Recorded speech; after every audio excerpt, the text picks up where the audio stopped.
Hi, Rod Fleming here in the Philippines. Today we're going to talk about a real thorny question, and that is trans people in sport. Okay. Before we get into that, however, please remember to like and share the video. Please go onto one of the links that I will send you, that you'll see in a moment. Please contribute in some small way, whatever you can, to the ongoing production of these videos, because we need the money. And you can do PayPal, you can do Ko-Fi, you can do coffee, buy me a coffee, you can do Patreon, obviously, Patreon is good. You can do, there's a GoFundMe. There's lots of options for helping, and we need the help, so please do.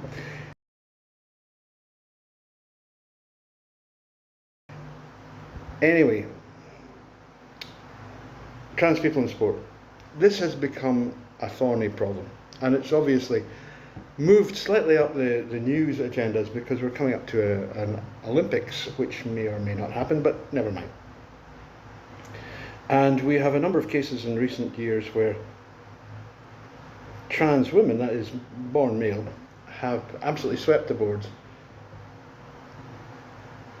within women's sport. And women are rightly concerned about this. You know, if my daughter was competing in a women's sport and then a man came along and said, yeah, you know, or a trans woman came along and said, you know, I'm going to enter in this sport, I don't think I'd be very happy, quite honestly, although I'm a complete supporter of trans people, and my wife is trans.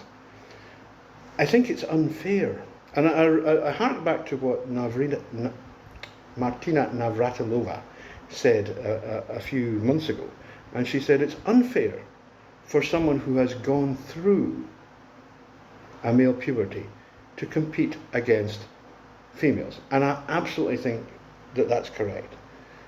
We're talking about autogynephiles here, and anybody who knows autogynephiles knows they're big, bulky, strong. You know, these are not petite little slips like Sam. I mean, Sam is as weak as a girl. You know, she has no strength, and she gets tired very, very easily. She's just, you know, she's a woman, and the things that would tire a woman quickly tire her quickly. And yeah, she really doesn't have any strength. I have to do all the heavy stuff. But, you know, I've known autogynephilic trans women who were nearly as strong as I am.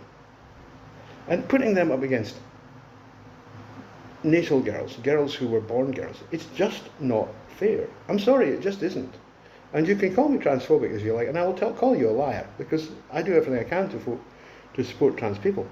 But I'm not going to be silent on this. I think it's wrong. I hark back to Nong-toom, who was a Thai kickboxer. She's a trans woman, Katoi, but she only fought men. She became Thai national champion as a woman, fighting men. And she had this lovely thing where whenever she beat a guy, she would go and plant a big smackaroonie on his lips, which really, really pissed him off. It was really funny, you know.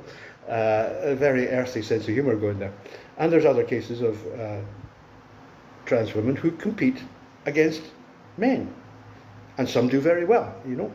I just don't think that it's reasonable for someone who failed in men's sports to change gender, and some of them are not even taking hormones. I mean, yeah, I always hear the same one, you know. If you take HRT, feminizing HRT, you'll lose all your strength. Well, you don't really. You really, really don't. Believe me.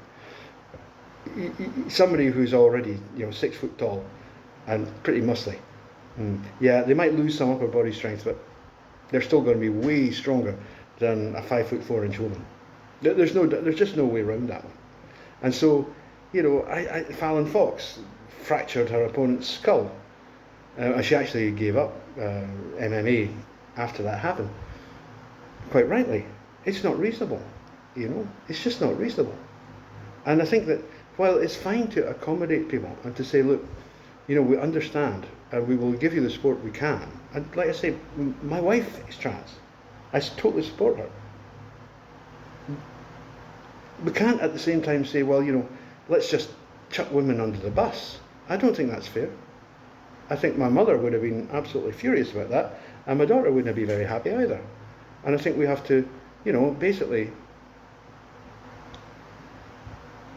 speak up and say no. Just because you change your gender markers, which you can do without even taking one hormone, in the United States, you can. It's easy. Just because you can change your gender markers doesn't mean it's okay for you to go into women's sport and beat them all. It's not fair. And people do need to realise it's not fair. Anyway, enough of that one for just now. I'm sure we'll come back to this, by the way.